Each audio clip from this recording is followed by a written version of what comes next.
잘못된 믿음입니다. 믿음.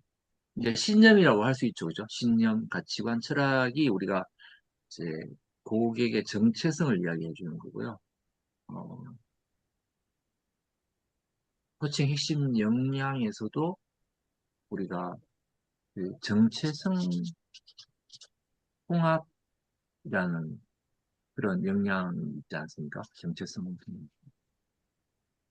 그래서 고객이 스스로 나는 누구인가를 재정립할 수 있도록 도와라. 그런 거죠. 그러면서 관점에 전환, 의식의 확장이 이제 일어나게 되는 거겠죠. 그죠?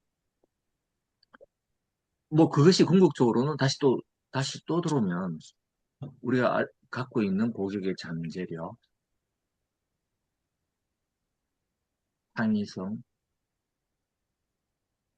온전성, 이 고객이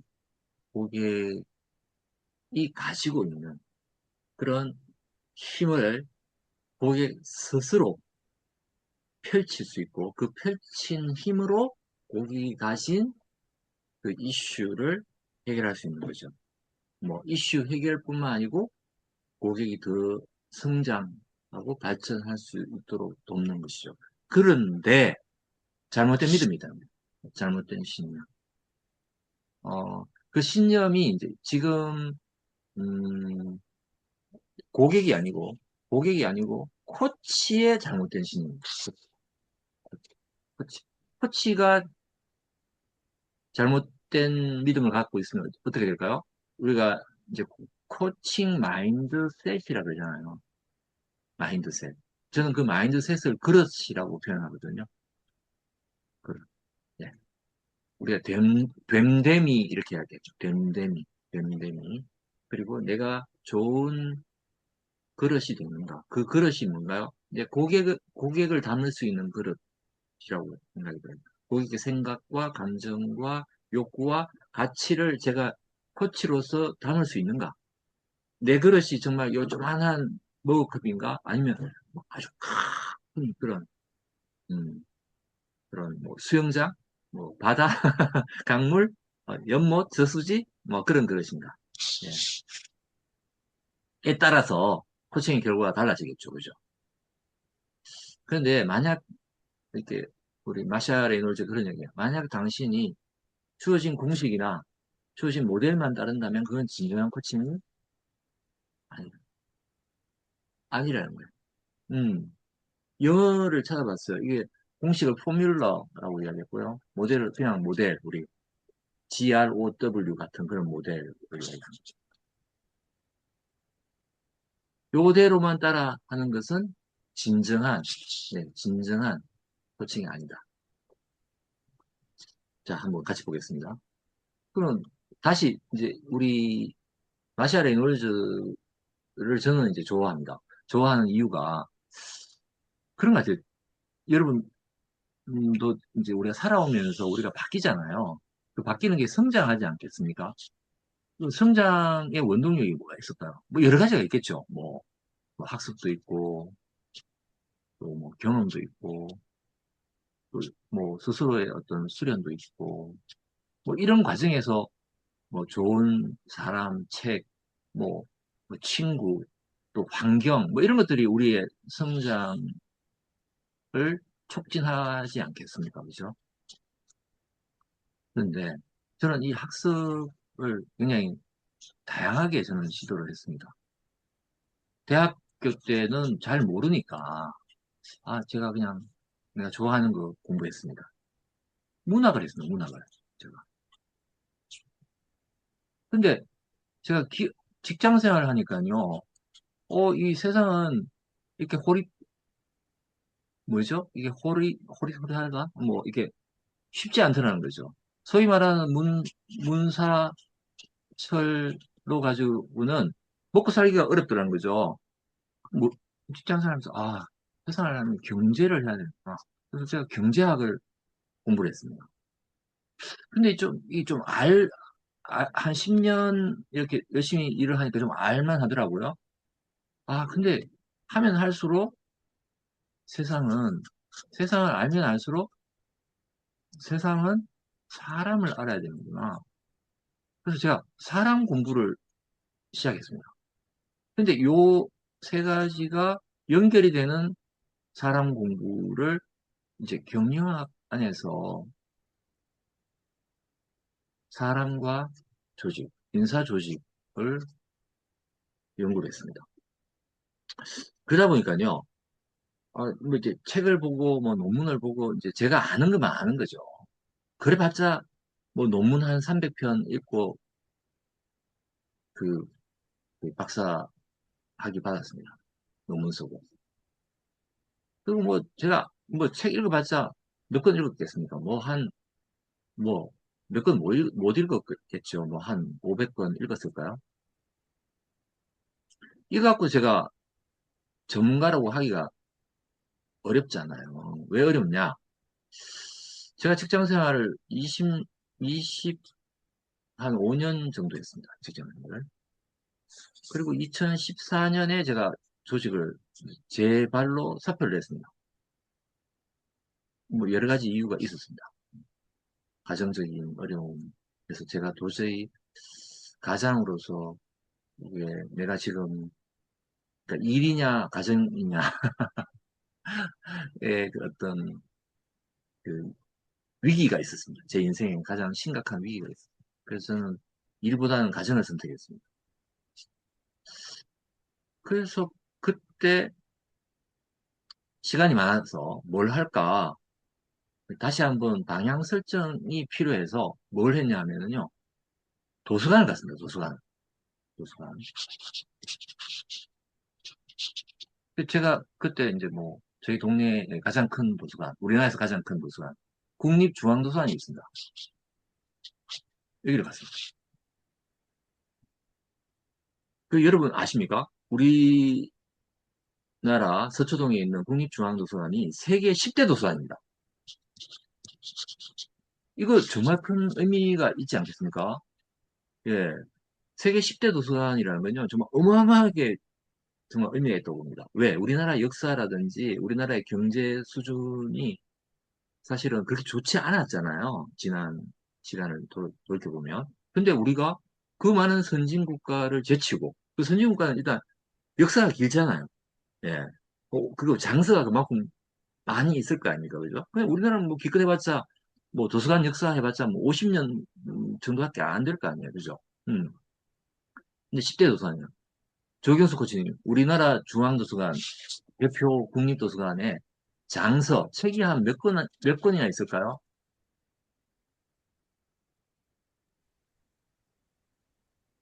아, 퀴즈입니다. 퀴즈. 몇 번이나 있을까요? 셀 수 예, 그냥, 없이 많을 것 같긴 한데, 예. 셀 수는 있습니다. 맞춰보십시오. 대충, 좀 감으로, 100만 권? 네, 100만 권. 훨씬 많습니다. 네, 김명자 코치님 한 몇 권 될까요? 교육을 하시는 분이시라. 그러게요. 저는 상상이 안 가네요. 훨씬 더 많다 하시니까. 네, 훨씬 많습니다. 300으로? 음, 일단 1,000만 권이 넘습니다. 1,000만 권이. 네, 1,000만 권이 넘습니다. 이게 좀 바뀌어요. 제가 최근에 보니까 1,200만 권이 넘었다 이렇게 돼 있는데, 하여튼 바뀌어요. 1,000만 권이 넘습니다. 그래서 세계 10대 그 도서관에 들어가거든요. 제가 이 이야기를 하는 이유는요. 제가 관심 있는 분야, 문학, 경제, 뭐, 사람, 경영, 또 박사는 코칭을 했으니까, 리더십을 했으니까, 이쪽에 관심이 있어서, 도서관이 요즘 너무 잘 돼 있습니다. 옛날 여러분 도서관 생각하시면 안 돼요. 도서관에 가면요, 정말 막, 개인 도서관처럼도 만들어져 있어요. 혼자 막 이렇게, 막, 이렇게, 좋은 풍경 속에서 볼 수 있고, 좋은 음악 들으면서 할 수 있는 그런 식으로 굉장히 잘 돼 있어요. 딱딱한 도서관 생각하시면 안 됩니다. 열람실 생각하시면. 그리고 개가식이라 해가지고 다 오픈돼 있거든요. 마음대로 내가 책을 이렇게 골라서 볼 수 있도록 돼 있어요. 근데 요즘은 뭐 아마 여러분 가까운 동네 도서관 가도 그럴 겁니다. 우리 한동대 도서관도 그렇게 카페식으로 바꿨습니다. 근데요, 제가 꼴랑 500권, 뭐 300권 이렇게 읽은 제가 박사라 그러는데 여기 책이 1000만 권이 있다니까요. 1000만 권이. 제가 뭘 안다고 제가 내세울 수 있겠어요. 제가 아는 것만 아는 거지. 제가 본 것만 아는 거지. 아니, 봤다고 제가 다 알겠습니까? 그죠? 어떤 한 사람이 인생을 걸고 뭐 40년, 50년 연구했는 거를 제가 단 몇 줄 논문 뭐 참조해가지고 그걸 제가 어떻게 다 알 수 있겠어요? 그 깊은 맥락을, 그죠? 네, 그런데, 이 마샤 레놀즈가 이렇게 우리 이 책에서 이야기하는 게 그 굉장히 깊은 뿌리부터 자신의 생각을 이렇게 꽃을 피우는 이야기를 해주셔가지고요. 저는 그게 굉장히 도움이 돼요. 그러면서도 다시 한번 제가 돌아보는 게 박사는 보통 PhD라 그러거든요. PhD. PhD가 필라소피입니다. 필라소피. 철학 닥터입니다. 필라소피 닥터입니다. 그러니까, 궁극적으로 안다라는 것은 정말 깊게 알아야 되고, 그러려 그러면 그 아는 것에 대한 개인적인 그런 철학이 있어야 되는구나. 이렇게 저는 좀 스스로 이해를 했거든요. 그래서, 이, 그, 마샤 레놀즈 코치도 그 PhD, 이분 아마 조직 심리, 사회 심리 박사신데요. 어, 굉장히 깊게 이해하려고 애쓰시고, 그 당신의 통찰을 독자들한테 나누려고 굉장히 애쓰시는 그런 분이라고 생각이 들었습니다. 어, 네, 이분이 국제코칭연맹 회장이었잖아요. 근데 이거 따르지 않아도 좋은 결과를 만들 수 있다. 성찰적 탐구만 해도 된다. 네. 네. 굳이 역량 컴피턴시 8대 역량을 다 달달 외우지 않아도 된다는 이야기. 정답이 없다. 예. 도리어 꼭 이래야 된다라는 잘못된 믿음이 가치를 떨어뜨린다. 그래서 원칙은 고객이 스스로 성찰하도록 해야 된다. 통찰력을 갖도록 하는 것이다. 그러니까 통찰력이 뭡니까? 네, 그 영어로는 provoke awareness. 스스로 자신을 인식할 수 있도록 알아차림을 불러일으키는 거. 그렇게 하는 것이 코칭의 목표다. 이렇게 이야기를 하고 있습니다. 근데 우리의 발목을 잡는, 코치님들의 발목을 잡는 잘못된 믿음이 5가지가 있는데, 그 첫 번째는, 코칭은 시간이 많이 필요하다. 그러니까 뭐, 예를 들면, 뭐, KSC 되려 그러면 1000시간 해야 된다. 마스터 코치 MCC가 되려면 2500시간 해야 된다. 뭐, 이런 시간적인 그런 한계를 두는 거죠. 그러면 나는 아직 멀었다. 안 된다. 나는 뭐 10년, 20년 걸린다. 그렇지 않더라는 겁니다. 집중적인 노력을 하면 코칭을 아주 숙련되게 잘할 수 있다는 겁니다. 그 다음에 코칭은 질문을 잘하면 돼. 코칭은 질문의 기술이야. 질문이 제일 중요해. 라고 또 많이 생각하죠. 저도 그랬었습니다. 그래도 저도 한때는요, 지금 제가 서울에 있습니다. 전 사실은 대부분 우리 한동에 있는데요. 오늘 지금 시작했겠네요. 9시부터. 그 한동 코치님들을 위한 레고 시리어스 플레이를 가지고 레고 코칭 하는 클래스를 지금 여기 타워팰리스에서 열고 있습니다. 제가 있는 숙소가 지금 타워팰리스 옆입니다. 그래서, 근데 저는 지금 못 가고요. 제 아내를 보내놨습니다. 제가 이따가 이 수업 마치면 바로 갈 겁니다. 그래서 이 레고 코칭을 통해서 그 수익금 전체를 우리 한동대 체육관 건립기금으로 기부하는 그런 수업을 오늘 서울에서 열리고 있어서 어제 금요일이라서 차가 많이 막히더라고요. 5시간 운전해서 올라왔습니다.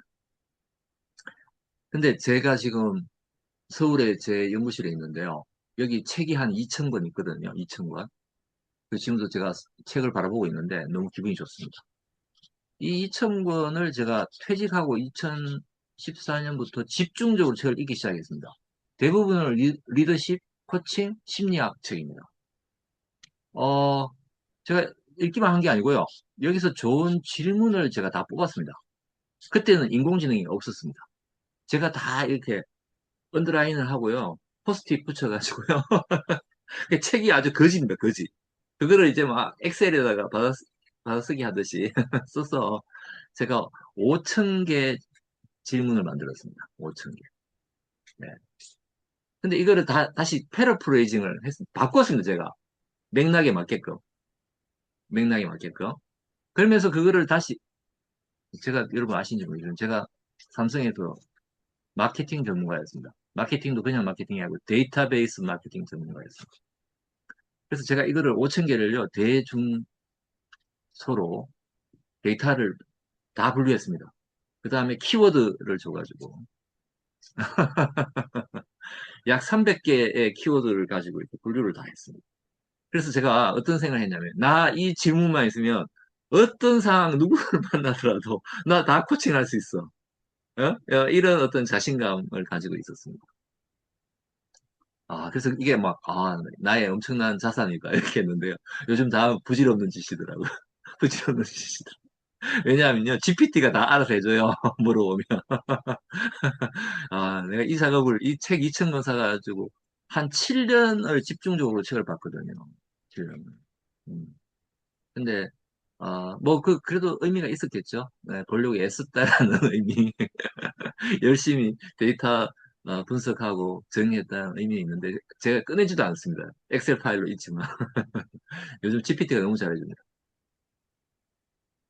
그러니까 질문도 필요하지만, 이게 모든 것은 아니다는 겁니다.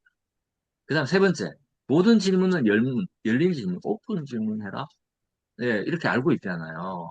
닫힌 질문은 잘못된 거다. yes, no 질문. 근데 마샤 레이놀즈는 오늘 닫힌 질문이 얼마나 효과적인지를 이야기해주고 있습니다. 네 번째, 반영적 진술. 반영적 진술은 굉장히 한마디로 되받아치는 거잖아요. 되받아치는 거. 되받는다. 되돌려준다. 이게 우리 그 동양적인 사고는 좀 싸가지 없다.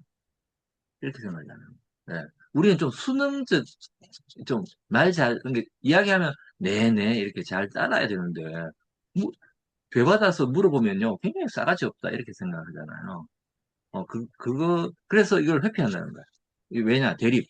너 나하고 싸우자는 거야. 너 나한테 지금 반박하는 거야. 이런 음, 어떤 신념이 있다는 거야. 불편하기 때문에 이런 반영 진술은 가급적 하지 않는 게 좋다. 이렇게 생각하는 잘못된 믿음이 있다는 거야. 다섯 번째는 목표는 명확해야 된다. 미래지향적이고 그래서 뭐 할 거냐? 이게 손에 딱 잡혀야 된다. 이런 생각을 갖고 있는데 그러지 않을 수도 있다는 거예요. 항상 그다음 이상적이고 긍정적인 그런 목표로만 목표가 아니라는 거예요. 예. 예를 들면 실행을 꼭 해야만 코칭이 된다. 실행 계획이 분명하게 언제 어디서 누가 무엇을 어떻게 있어야 된다. 꼭 그렇지는 않다는 거예요. 우리가 코칭을 하다 보면 거기 굉장히 어려운 관계라든지 아주 복잡한 마음 상태에 있는 것 자체를 어떤 실행으로 바로 뭐 한 세션에서 다 끌어낼 수 있다. 그 사실은 불가능할 수도 있거든요. 근데 꼭 이래야만 된다라는 그런 믿음에 붙잡혀 있다. 어, 그 문제를 제기합니다. 그래서 그 다섯 가지를 이 챕터 2에서 한번 다루는데요. 자, 한번 쭉 한번 살펴보겠습니다. 저 혼자 얘기하면 좀 그러네. 자, 이 다섯 가지 믿음이 있는데요. 우리 코치님들, 혹시, 나는 어떤 믿음이 있는지 한번 나눠볼까요? 김정배 코치님 어떤 믿음이 있으세요? 어, 제가 일단은 과정이라는 게 필요할 것 같아요. 우리가 그 수준을 높이는 과정 속에 처음 할 때는 내가, 어, 모르는 것을 아예 모르거든요.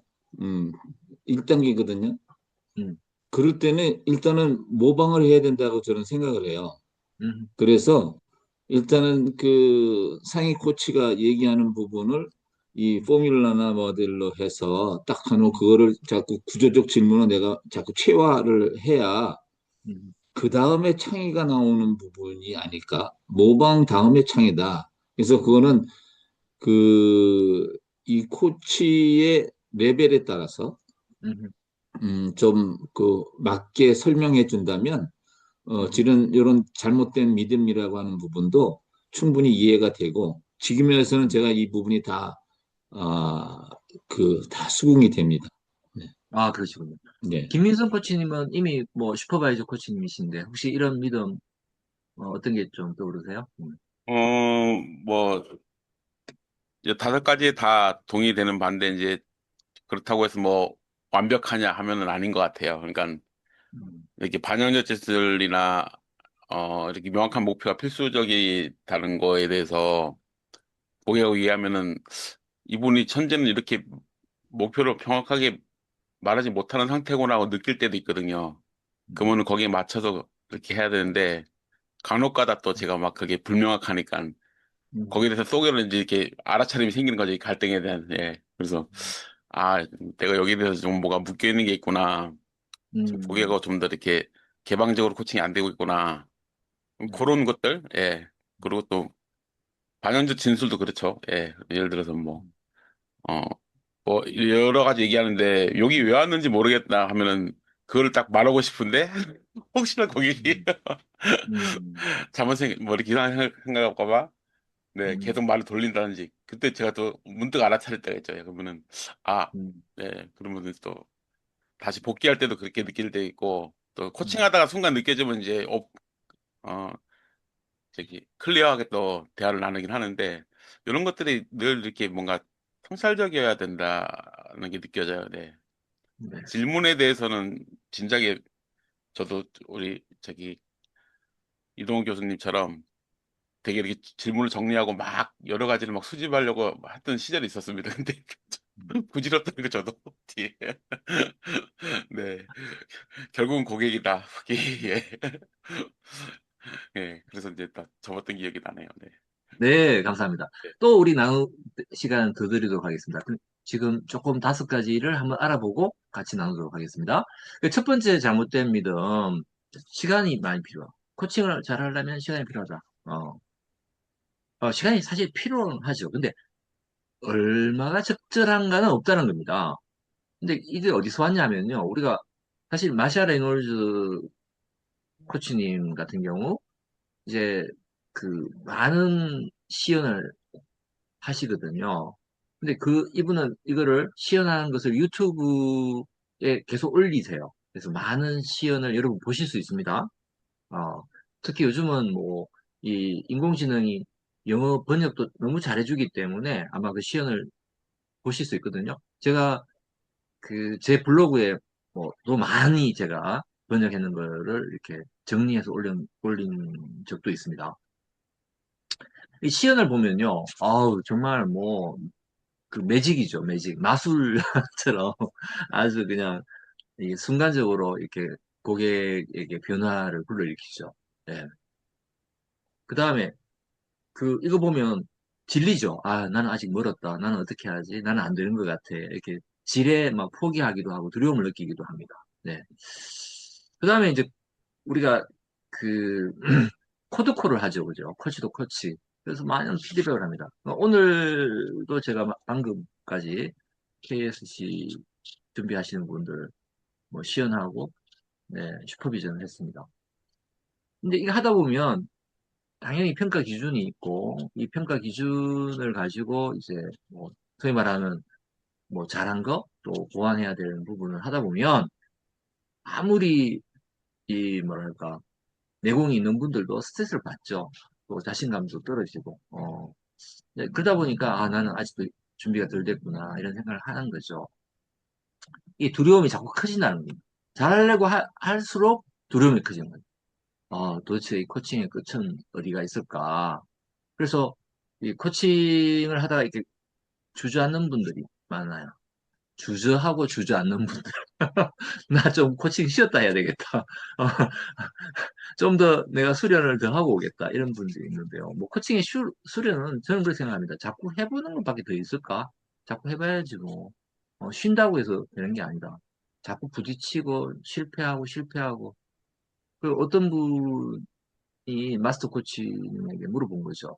어떻게 하면 코칭을 더 잘할 수 있을까요? 그러니까 세 단어를 이야기했답니다. 예, practice. 계속해.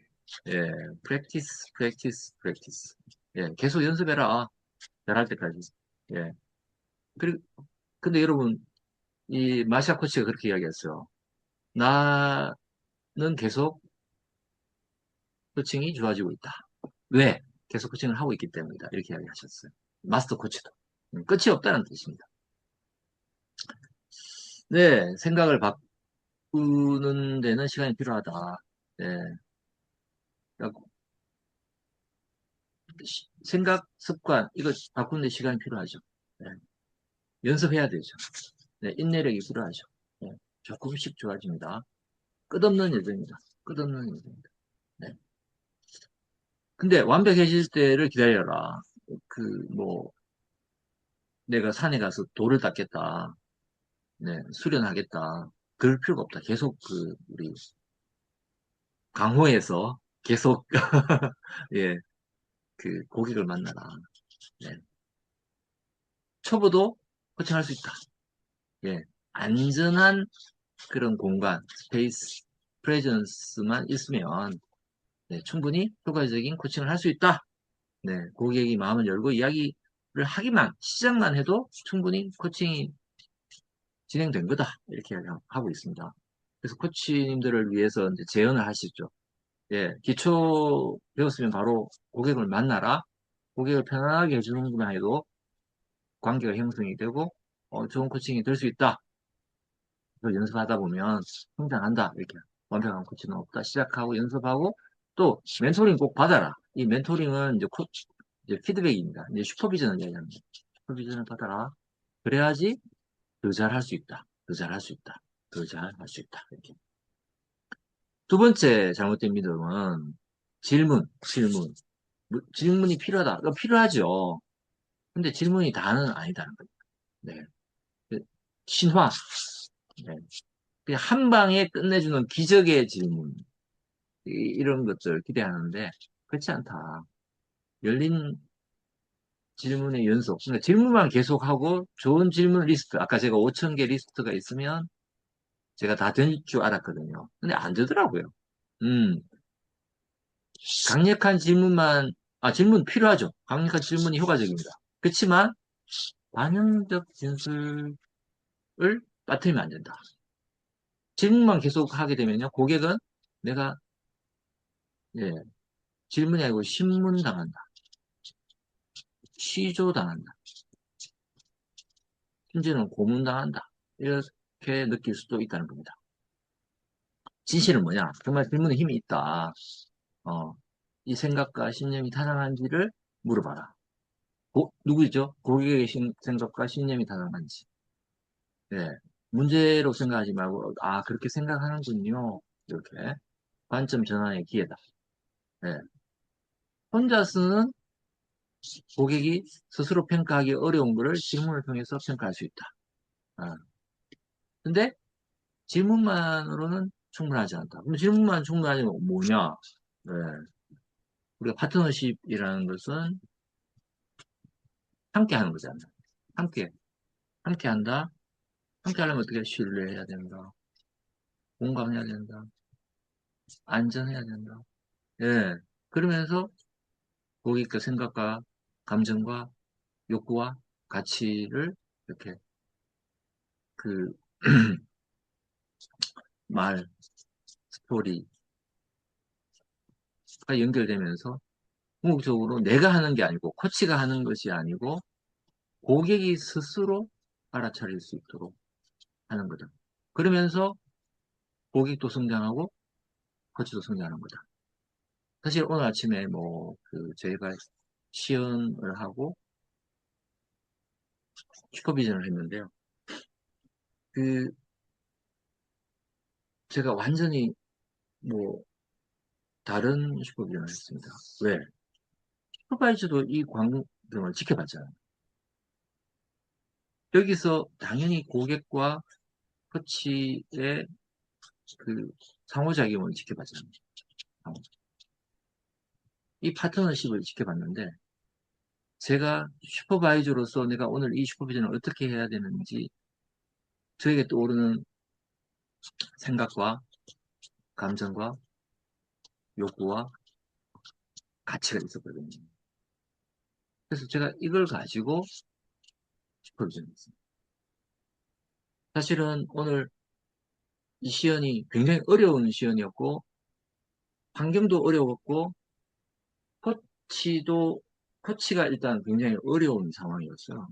코치님이 굉장히 좀 어려운 상황에 있었기 때문에 제가 오늘 이 슈퍼비전을 통해서 내가 코치님에게, 그러니까 슈퍼비전은 어찌됐든 이 코치님에게 코칭이 되는 거니까 코치님에게 주고 싶은 게 있었거든요. 드리고 싶은 게 있었거든요. 코치님 스스로가 이 코칭 대화를 통해서 궁극적으로 학습하고 성장하셔야 되니까 이 코치에게 필요한 게 뭘까를 제가 이제 또 올렸어요. 저는 두 단어를 또 올렸거든요. 오늘은 내가 마음껏 이 코치님의 이 존재를 내가 존중하면서 인정해드리고 싶다. 이런 마음이 제가 올라왔고요. 두 번째는 이 존재만으로도 이 오늘 시연이 너무 훌륭한 시연이었는데 고객님도 오늘 굉장히 훌륭하신 분이셨거든요. 이 고객님과 어떻게 커넥트, 연결이 됐는지. 그래서 고객에게 어떤 가치를 부여를 했고 코치도 어떤 성장이 있었는지를 제가 좀 알아차릴 수 있도록 돕고 싶은 그런 슈퍼바이저의 그 욕구가 있었습니다. 그래서 이제 그렇게 이제 슈퍼비전을 했었거든요. 근데 두 분 다 저의 의도를 굉장히 잘 이해하시고 서로가 굉장히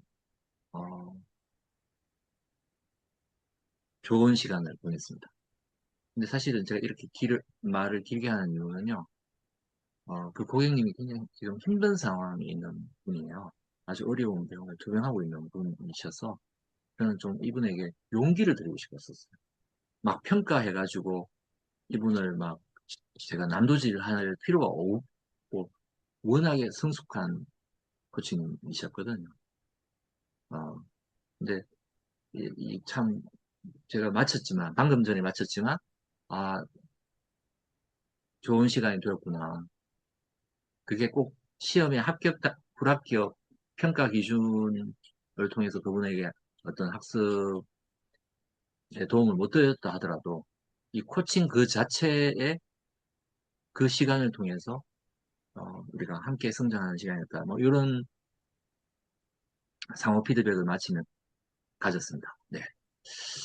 자, 그러면 왜 질문이 잘못된 믿음이라는 거냐면요. 그 질문의 연속은 탐구가 아니다. 누구 중심이냐? 코치 중심이다. 고객 중심이 아니다. 신문처럼 몇 개요. 신뢰했으면 된다. 반영의 기술이 훨씬 더 강력할 수 있다. 왜?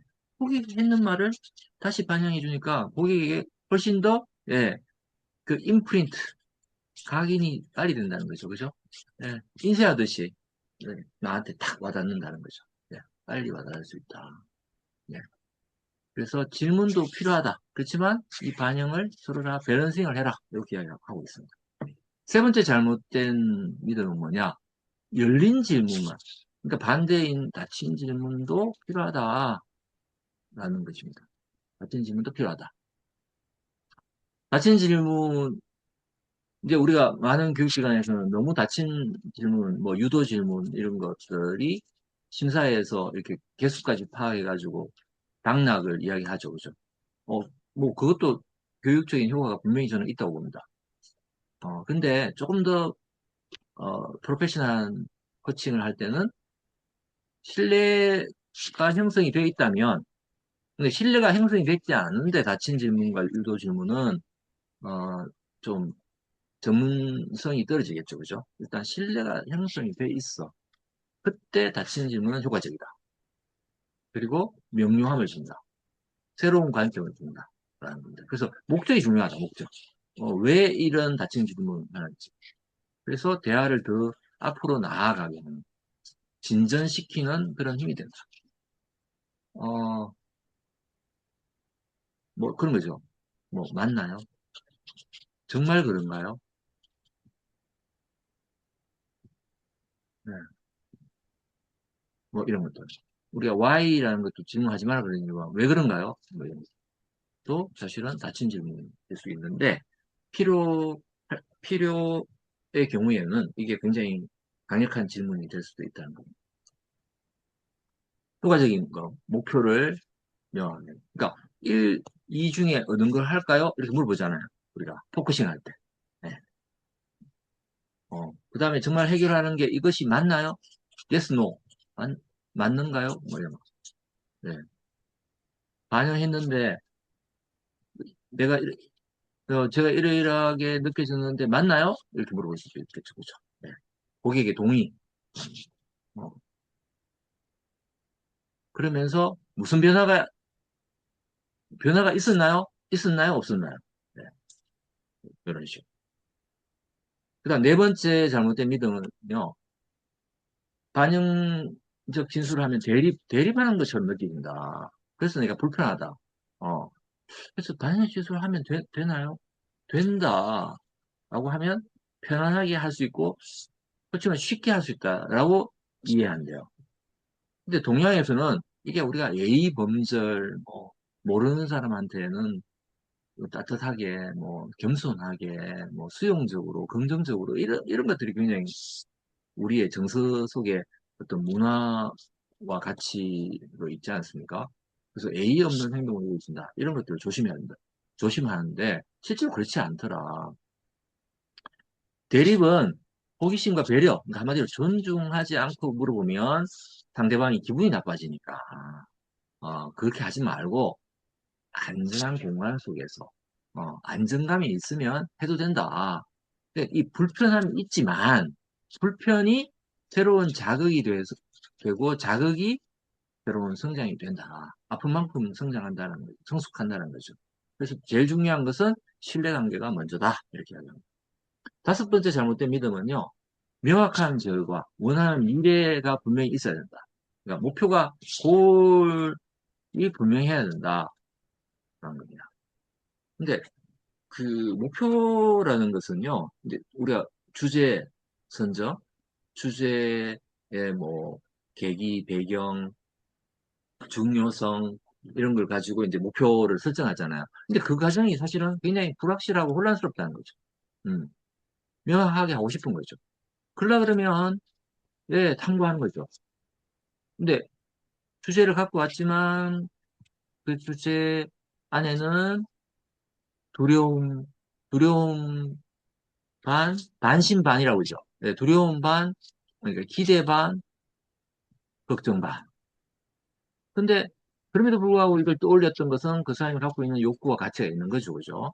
그래서 정말 내가 원하는 걸 알고 그걸 가지고 목표를 설정하는 거죠. 자, 그런 과정에서 새로운 알아차림이 일어나고 관점이 전환이 되고 가능성이 확대가 되는 거죠. 그죠? 예, 그러면서 세계관, 정체성, 가치도 확장이 된다. 라는 그래서 그 처음부터 명쾌한 목표 설정하는 것은 어, 힘들다. 이런 과정을 통해서 목표가 설정이 될 수 있다. 라는 겁니다. 보세요. 유연하게 좀 평가하자. 여기서 지금 결과는 진행할 수 있다는데 이게 뭐냐면 목표가 바뀔 수 있다는 뜻입니다. 그래서 고객이 가고자 하는 대로 따라가보자. 그 다음에 우리가 시험은 한 세션에서 그냥 단판 승부인데 보통은 단판 코칭을 하지 않잖아요. 회기가 있잖아요. 뭐 5회, 6회, 뭐 10회, 뭐 1년, 많게는 뭐 10년. 그런 사이사이에 이 사람이 변화가 일어날 수 있다.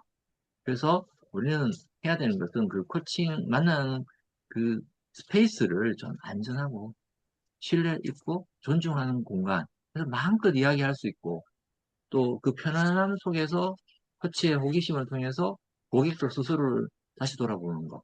그래서 제일 중요한 건 신뢰다. 계속 신뢰. 진정한 힘은 궁극적으로 신뢰다. 어. 자, 요 오늘 2장 잘못된 믿음을 이야기를 했거든요. 잘못된 믿음.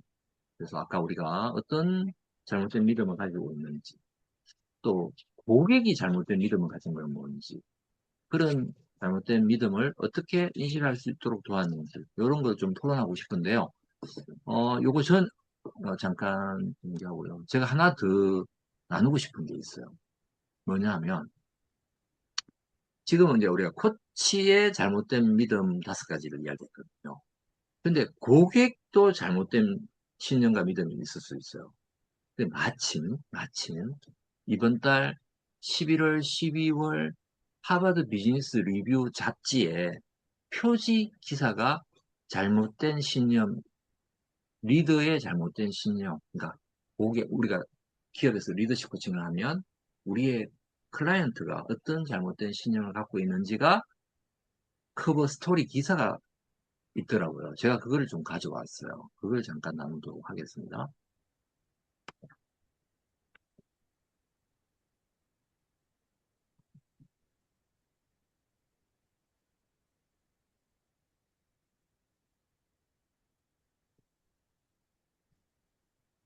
예, 리드의 발목을 잡는 숨겨진 신념. 여기는 잘못된 것보다는 숨겨진 신념이래요. 그러니까 속마음 같은 거예요. 속마음 속에 가장 깊은 신념. 예, 11월 12월입니다. 여기 또 그 신념은 장애물이라고 이렇게 표현을 했는데 굉장히 뿌리가 깊고 습관적이어서 자각조차 못해요. 이걸 저는 약간 무의식 같은 거라고. 억압된 무의식 같은 거. 자기도 모르는 신념. 생각, 느낌, 행동. 여기 다 있는 거예요. 네. 그래서 이 무의식 신념이 내가 학습하고 적응하고 성장하는데 역할을 하는 거예요.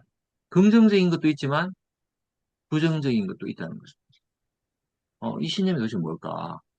그래서 그 장애물을 7가지를 이야기를 하고 있어요. 그 7가지는 리더가 자기 구성원에게 어떤 잘못된 신념이 있냐면요. 내가 해야 된다는 거예요. 내가 이런 거죠. 놔두면 알아서 안 하더라. 내가 챙겨야 된다. 마이크로 매니징 하는 거예요. 아주 디테일하게 하나하나 챙기는 거예요. 그러니까 그러다 보니까 의사결정 할 때, 뭐, 이렇게 체크리스트가 많은 거죠. 그죠? 그러니까 병목 현상이 일어나요. 진행이 안 되는 거죠. 그 다음에, 두 번째는, 빨리 해야 된다. 빨리. 당장 결과 나와야 돼. 그러니까 막, 해야 되는 일이 너무 많은 거예요. 너무 많아. 그럼 어떻게 번아웃. 소진하는 거예요. 자기가 다 챙겨야 되니까. 그 다음, 내가 맞아. 자신감이죠, 자신감. 자신감을 넘어서 확신이죠. 이 확신이 어떻게 됩니까? 네, 독단이 되는 거죠. 내가 맞아. 그러다 보면 다른 사람 하는 게 못마땅하잖아요. 누가 당신이 틀렸다고 하는 걸 못 받아들여요. 뭐 바꿀 수가 없는 거죠. 혁신의 저해가 되고요. 네 번째는요. 나는 실패하면 안 돼. 어떻게 돼요? 완벽주의가 되는 거죠. 완벽주의. 이 워커홀릭이 되는 거죠. 워커홀릭이 되는 거죠. 그러다 보면 위험한 건 못하는 거예요. 새로운 거 도전하기 어려운 거죠. 혁신할 수 없는 거예요.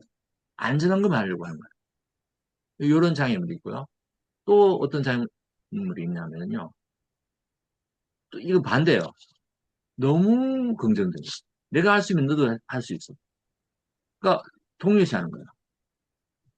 사실은 이거 이제 많은 리더들이 이렇게 하고 있습니다. 리더가 아무나 되는 게 아니고요. 기업에서 리더는 최소한 10년, 20년, 30년 된 사람, 뭐 예를 들면 팀장, 뭐 임원, 대표가 되려면 이런 시간이 걸리죠. 일 못하는 사람을 팀장시키지 않습니다. 일 못하는 사람을 임원시키지 않습니다. 일 못하는 임원을 대표시키지 않습니다. 그럼 어떻게 돼요? 팀원들 중에 일 제일 잘하는 사람이 팀장이에요. 예, 팀장들 중에서 일 제일 잘하는 사람이 임원이에요. 임원들 중에서 일 제일 잘하는 사람이 대표입니다. 예를 든다면. 그러면요, 다른 사람들을요, 팀장은 팀원들이 다 내 수준이 돼야 된다고 생각해요. 임원들은요, 팀장들이 다 내 수준이 돼야 생각해요. 대표는요, 임원들이 다 내 수준이 돼야 된다. 근데 그게 안 되잖아요. 그러면 다 내가 가르쳐야 된다고 생각. 못마땅한 거야. 이제 그렇기 때문에 비현실적이죠. 그러니까 그 사람도 성장하지 않고요. 내가 마이크로 매니지먼트를 하면 할수록 내가 사장이 해야 되는 일을 하지 않고 임원이 해야 되는 거예요. 왜? 내가 임원 할 때 내가 제일 잘했으니까. 그러니까 임원 일을 내가 뺏어버리는 거예요. 또 임원이 팀장 일을 뺏어버리는 거예요. 팀장이 팀원 일을 뺏어버려요. 그러면요, 서로 죽어버리는 거예요. 서로 해야 될 일을 못하는 거예요. 네. 그걸 내려놔야 되는 거예요. 그 다음에, 예스맨. 예스맨 증후군이죠. 예스맨 신드롬. 다 하는 거예요. 그러다 보면 과로, 우선순위가 없고, 경계가 없으니까 막 일에 파묻혀서 이도 저도 안 되는 그런 거. 예. 반대로, 나한테 어울리는 자리가 아니야. 아, 내가 지금, 이건 내 자리가 아니고, 내가 해야 될 일은 이건데, 자꾸 딴 데로 도망갈 생각만 하면요. 예, 영향력이 없어지는 거죠. 예, 이게 주도권이 없으니까. 예, 자율권도 없고. 예, 진취적이지 않다. 이런, 내 자리가 아니야. 나 원래 내가 해야 될 일은 이건데, 지금 회사의 뭐, 인사명령 때문에 내가 여기 와 있을 뿐이야. 이런 장애물들이, 예, 또 그런 신념이 나의 성장을 지체한다는 겁니다. 그럼 어떻게 해야 돼? 코치가 빨리 이걸 알게 하고요. 이 신념이 이거다. 스스로, 내가 지금 이런 독단적인 신념을 갖고 있구나. 내가 혼자 옳다라는 신념을 갖고 있구나. 내 입으로, 그래서 내 잘못이구나. 이걸 인정을 해야, 이 신념을 인정을 해야 이 기원과 영향을 알고, 그래서 이게 생산적으로 어떻게 바꾸고 있어요. 내가 옳고 잘하는 건데, 그 옳고 잘하는 것을 어떻게 나의 구성원이 잘할 수 있도록 바꿀 건가. 그러니까 한마디로 에너지 방향을 바꾸는 거죠. 내 중심에서 고객 중심으로. 예. 리더 중심에서 팔로우 중심으로 이렇게 바꾸는 그런 것도 코칭의 굉장히 중요한 역할이다 라고 저는 생각합니다. 사례들은 넘어가고요. 그래서 이제 이렇게 이야기합니다. 내가 해야 된다. 이렇게 바꾸는 거죠. 나는 무엇이든 할 수 있지만 모든 일을 할 수는 없다. 그래서 나는 파트너가 필요하다. 구성원들이 필요하다. 라고 바꾸도록 하는 거죠. 당장 결과가 나요. 모든 결과를 다 만들 수는 없으니까 진짜로 중요한 일을 내가 해야 되겠다. 내가 옳다. 내 역할은 내가 답을 갖는 게 아니고 직원들이 답을 찾는 것을 돕는 것이지 답을 주는 것은 아니다. 나는 절대로 실패하면 안 돼. 실패를 피하는 것이 아니고 나는 탁월함을 만들 것이다. 내가 할 수 있으면 너도 할 수 있다. 내가 했다고 모두가 할 수 있는 건 아니다. 거절할 수 없다. 어떤 일은 거절할 수 있다. 내가 할 수 있는 일, do, don't. 내가 못하는 일을 정하는 거죠. 내가 해야 될 일, 하지 않아야 될 일. 내게 어울리는 자리가 아니다. 내가 있는 자리가 내가 있을 자리다. 내일이다. 남의 일이 아니고 내일이다. 그런 식으로 신념을 이렇게 생각을 전환하는 그런 코칭이 필요하다. 이렇게 이야기합니다. 그래서 이걸 통해서 사람들이 네, 리더들이 스스로 개인적으로도 변하고 또 조직의 신념도 바꿔서 조직 문화, 의식 변화를 선도하는 그런 신념